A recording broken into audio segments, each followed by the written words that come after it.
friends and family, we are gathered here today to have to say something that we don't want to say, but we know is the truth. Steve Vai is wrong! Music is a great language to be able to read and write. Wrong. Oh, baby, you're so fucking wrong. Wrong! You're so wrong, dude. But he's not the only one. One of my favorite books from one of my favorite musicians, Victor Wooten's The Music Lesson, also describes music as a language, which, as we have already established, is wrong! So why do so many musicians, including me, I have said this in the past on my own videos, how do so many people get this wrong? If you're over the age of 20 and you've managed to pull your head out of your ass long enough to figure out that there's something other than pop music out there, you start to realize that the music itself, not just the lyrics, actually conveys a message.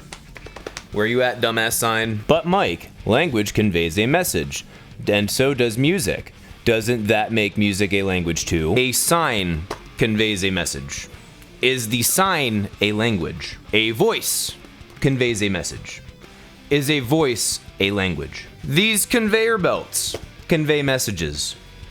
Are these conveyor belts languages? These quite obviously are not languages. In the communication sphere, this is what we refer to as a medium, or the plural would be media. A medium is an agency or means of doing something. Paper can be a medium. My voice is a medium. The air is a medium. Walls are a medium. Everything's a fucking medium, dude. So if music is not a language and it is a medium, what is a language? Using the second definition that Google throws at me, a system of communication used by a particular country or community. We're going to take country out of there and stick with community. Another way of looking at a language is a code. A code that this entire community agrees upon and understands when they get this order of sounds or symbols. Okay, so all of us that are entitled shithead people who still listen to only pop music, we can all agree that music itself, without lyrics, can convey some sort of message. But if music is our medium, since it can't really be a language because there's no specific code to it, and since there's a lot of people out there that make the argument that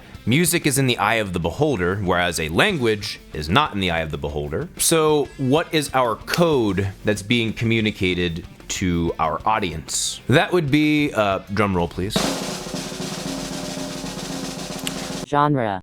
So what is genre? A category of artistic composition, as in music or literature, characterized by similarities in form, style, or subject matter. So whereas the only similarity that all music has to itself is that it is sound, you could make the argument that speech is music, but I think we could all objectively say we would separate the two. And there's some people that say that we shouldn't separate the two, which makes this even more of a butt when you're trying to call music a language. Now, if you look at it in the sense of genre, the form and style of sound determines what genre we are playing in, whereas the form and style of the noises that are coming out of my mouth determine what language I am speaking. For example, hello, hola, aloha, konnichiwa, all mean the same thing, but to different people are interpreted differently. Now, if you wanted to make this an analog to music, you could say that each genre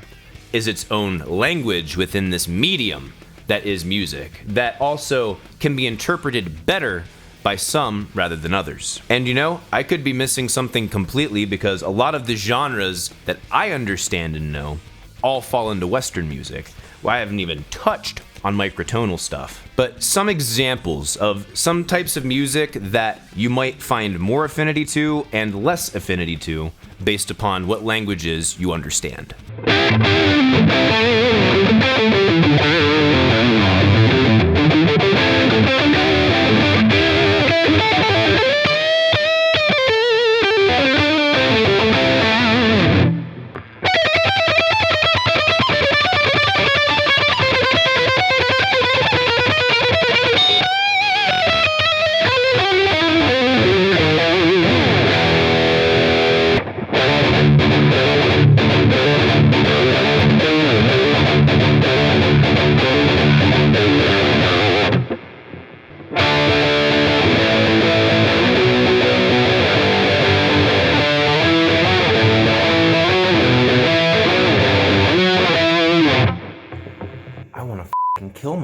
Each genre is interpreted by each person differently, obviously. We're dealing with the ambiguous here when it comes to music.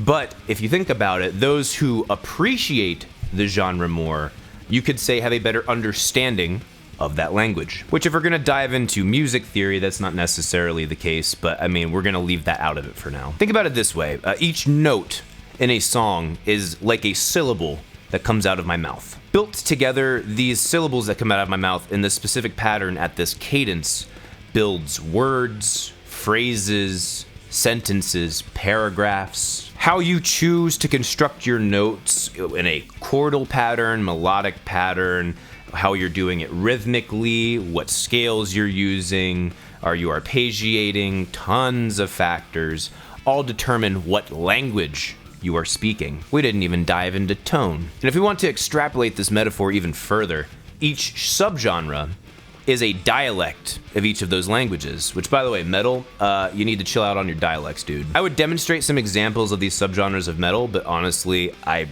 barely holding on to knowing the one dialect I know already. But Mike, you're copping out. You damn right I'm copping out. So Steve, Victor, I love you guys both a lot, and I love the work that you do. But I have to say, you guys are both